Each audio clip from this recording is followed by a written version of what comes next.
si la mise au point va bien se faire là, ça me perturbe. Coucou.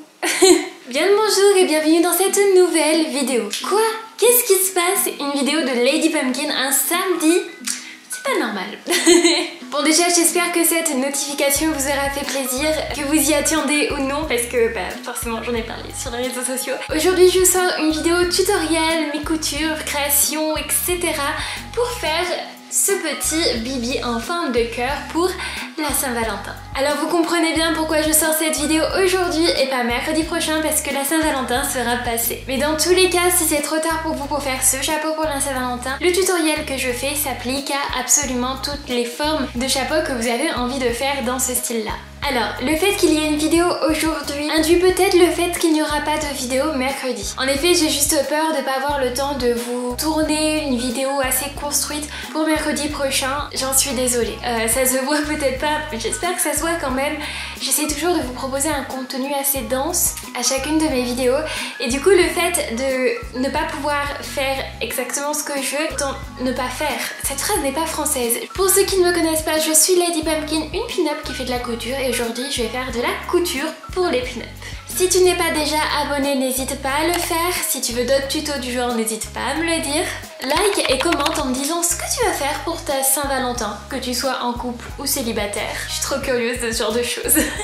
Et on peut tout de suite passer au cœur de la vidéo. Avant de vous montrer le petit tuto vidéo que j'ai réalisé, je tiens à vous dire que la liste des fournitures est dans la barre de description. Je trouve que c'est beaucoup plus facile pour s'y retrouver de cette manière. J'espère que ça va vous plaire. C'est parti! Alors, pour commencer ce tutoriel, je vais faire un patron tout simplement en pliant une feuille en deux et en dessinant une moitié de cœur, puis je vais tranquillement couper le papier pour avoir une bonne symétrie. Donc ça nous fait un joli cœur très symétrique. Ensuite, je prends de la mousse Eva. Alors, la mousse Eva, c'est un petit peu compliqué à trouver en France, mais je vous conseille d'aller dans des magasins de loisirs créatifs pour trouver une sorte d'équivalent, donc une mousse un petit peu épaisse. Puis, j'utilise mon cœur comme pochoir et je trace tout autour. Je découpe la mousse avec des ciseaux. Elle est pas assez solide pour que j'aille au cutter, donc tout va bien. Ce cœur va nous servir de support et de base. Ensuite, je prends deux rectangles de tissu rouge. J'en garde un et je pose mon cœur au milieu, puis je trace autour en laissant une marge de 2 ou 3 cm environ. C'est pas grave si on n'est pas super précis, ça ne changera rien pour la suite. Sachez juste qu'il faut laisser quand même une petite marge, ou même une bonne marge. Ensuite, je coupe le tissu. Alors, j'ai pris un tissu avec de l'élastane dedans. Honnêtement, vous n'êtes pas obligé de prendre ce genre de tissu. J'avais déjà fait une sorte de petit chapeau avec un coton tout classique et ça passait vraiment très bien aussi. Donc là, je repose le cœur au milieu du tissu et je fais des petits traits. En fait, ça va me permettre de faire des crans pour savoir où couper, pour pouvoir replier le tissu à l'étape d'après et pas aller trop loin en fait, tout simplement. Donc je reprends mon cœur et je le pose à nouveau sur un tissu et là je trace vraiment à ras-bord. Évidemment, je coupe le tissu. Et là, je vais mettre de la colle UU toute bête sur le cœur, puis je vais poser la première couche de tissu dessus, donc celle qui va se replier ensuite. Si je prends de la colle UU, en fait, c'est pour maintenir la forme et en même temps que ce soit lisse en dessous. Ça sert de maintien. Vous verrez le résultat à la fin est pas très beau, c'est vraiment juste du maintien en attendant de pouvoir coudre. Donc là, je replie les bords du tissu avec les petits crans, tout ça, tout le long du cœur en mousse. Vous comprenez du coup bien l'utilité de tout ce petit crantage.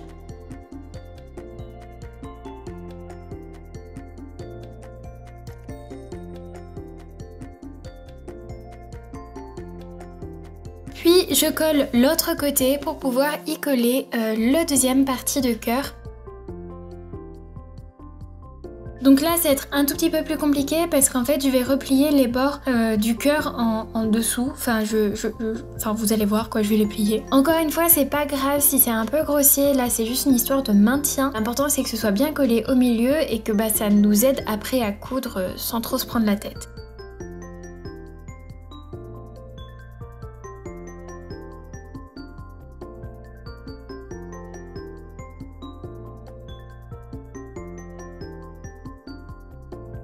Donc on appuie bien fort sur tous les angles pour que ça soit quand même le plus lisse possible. Et ensuite on va coudre. J'utilise un point très classique que j'essaie de bien vous montrer à l'écran au maximum malgré le focus qui n'arrive pas bien à se faire. Et j'essaie de le faire le plus régulier possible pour que ce soit assez joli. Et vous verrez, ça n'a rien à voir avec l'effet qu'il y avait juste avant avec la partie collée qui était assez grossière. En vrai, ça rend super joli et j'ai même hésité à utiliser la partie cousue de manière visible tellement je trouve ça mignon. Voilà, regardez, quand c'est régulier, c'est assez joli, hein. Après, je découpe 3 bandes de mousse, vous retrouverez les dimensions dans la barre d'information. Et je coupe aussi 3 bandes de tissu. Je vous avoue que je déteste voir des tissus autant épinglés, mais sur les jerseys, il n'y a pas trop le choix. Donc moi j'ai décidé de le coudre à la machine à coudre. Si vous n'avez pas de machine à coudre, vous pouvez le faire à la main. Mais faites quand même un point assez étroit, histoire qu'on ne voit pas les coutures si ça s'écarte un petit peu. Donc là, le long processus est de retourner chacune des bandes. Je vais mettre une baguette pour pouvoir le faire, puis d'y insérer les bandes de mousse. Donc évidemment, chaque tube a sa bande, hein. Le résultat est comme ça et je vous avoue, c'est hyper satisfaisant à tenir.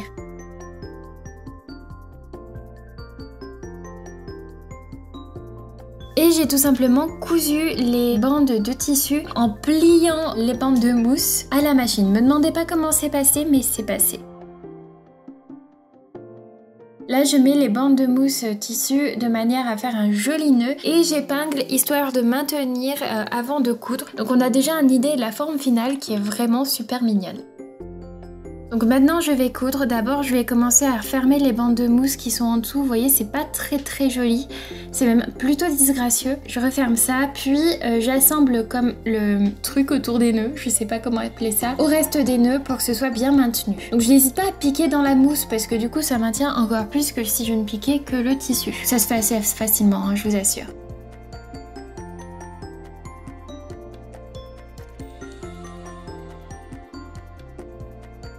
Donc le nœud est tout beau, tout mignon comme ça et on peut enlever les épingles.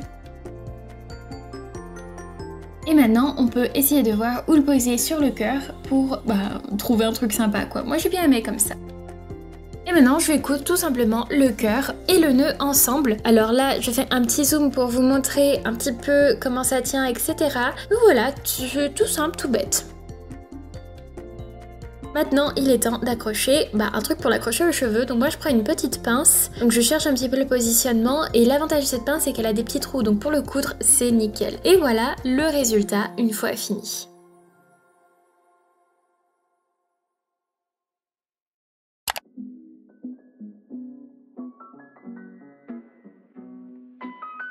Tadam!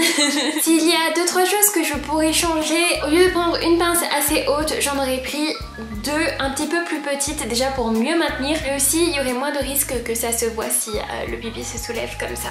Après, comme je le dis très souvent, vaut mieux faire avec ce qu'on a, et je suis un petit peu contre le fait de devoir acheter pour créer des petites choses, etc. Je trouve que c'est beaucoup plus créatif d'essayer de composer avec ce qu'il y a chez nous. Après, rien n'empêche d'aller acheter ce qui nous manque pour nos superbes créations, évidemment. Moi sur ce, je vous laisse, je vous fais de gros bisous, je souhaite une bonne Saint-Valentin, que vous soyez en couple ou non. Pour moi, de toute façon, c'est la fête de l'amour, mais pas forcément dans une relation de couple, c'est aussi l'amour de ses proches, de ses amis, etc.